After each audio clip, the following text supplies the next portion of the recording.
Hi, Steve. This is Adam Hanneman, and today I wanted to go through five of the biggest issues with your website. These issues are costing you money and they're costing you potential customers. So the fifth issue, right when I come to the homepage of the website, is the headlines here. Headlines on a website are exactly the same as they are on a newspaper. So when you open up a newspaper, you read an article because the headline catches your eye, and the same thing with the website. So the here, quality, service, value, protect. Those are awesome, features often awesome for a business. However, they're very generic headlines.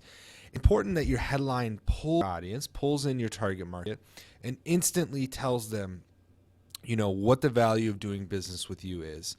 And kind of just saying quality, service, value, protection, that's not enough to catch their eye and keep them reading on to the article, which is this copy down here. And that is the second thing I want to talk about. And that is the copy down here is fine, except for it's really focused on you guys as a company. It talks about the areas you serve, how long you've been in business, that you guys are a third generation company. These are all awesome things. However, it doesn't really speak to the benefits that customers get with doing business with you. And it doesn't talk about what your unique value proposition is for them. So what's unique about Action Roofing that really stands out from other companies? I mean, you've been around for 3 generations, so there's obviously something that you guys are doing right. So it's important to state that, and it's even more important to have the copy that it's what doing business with you means and how it benefits them. So the third issue is the navigation and the design. I will be the first person to tell you that design is not everything on a website. Function is far more important, and the things that you get individuals to do when they come to the website is way more important. So you guys have a lot of space on the side here and a lot of unused real estate on the web page.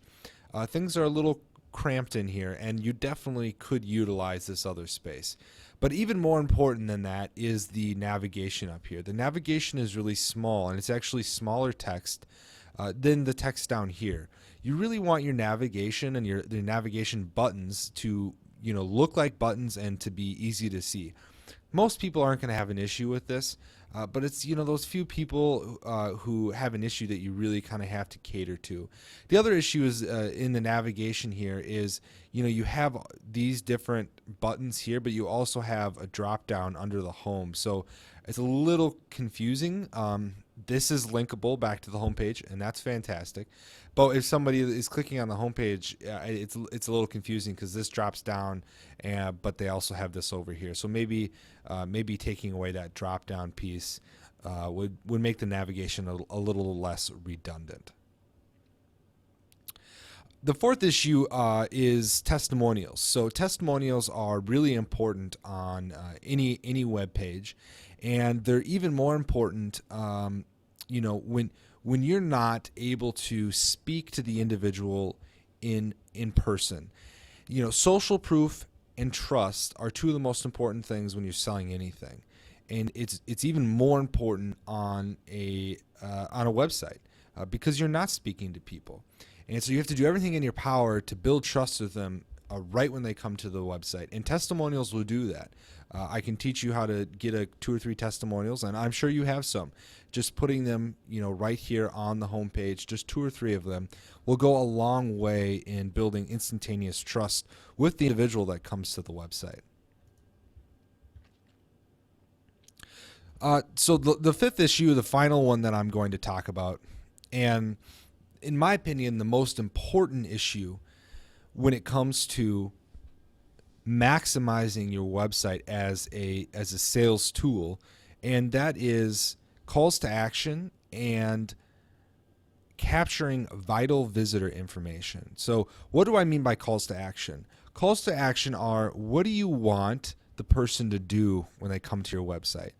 obviously, you want them to call you for a free estimate. I mean, you have your name here, or you have text on here asking them to give you a call for a free estimate, and you have your number up here. You even have coupons in here that, well, I guess not currently, but you have a coupon section, and those are all good things. But what you have to keep in mind is only about 3% of the individuals that come to your website are going to be looking to do something right now. There's another 47% of individuals that sometime in the next 12 to 18 months, they may have a need.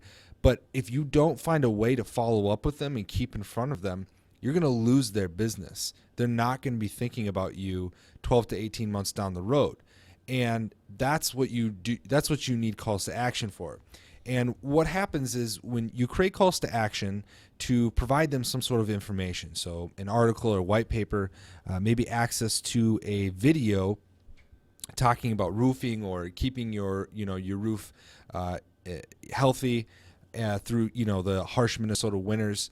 There's a ton of different things you can do, but what you do is you create a call to action for them to look at that or grab that piece of information, and then you ask them for their information. You ask them for an email address or a name, and then you follow up with them in the weeks and the months to come. And you don't spam them, but you provide them with valuable information that will keep your brand and your name in front of those individuals. And when they have a need 12 to 18 months down the road, they will think of Action Roofing and Siding.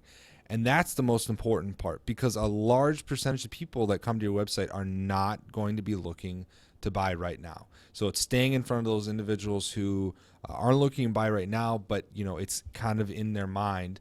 And that's how you do that with calls to action, making sure you're capitalizing on capturing their information. So, Steve, in conclusion, this has been my review of the 5 biggest issues with your website. If you have any questions, please contact me. My email number and my phone number are located in the packet that I sent you. I would love to speak with you more about this. Thank you for your time today, and I hope you've enjoyed my review. Thank you.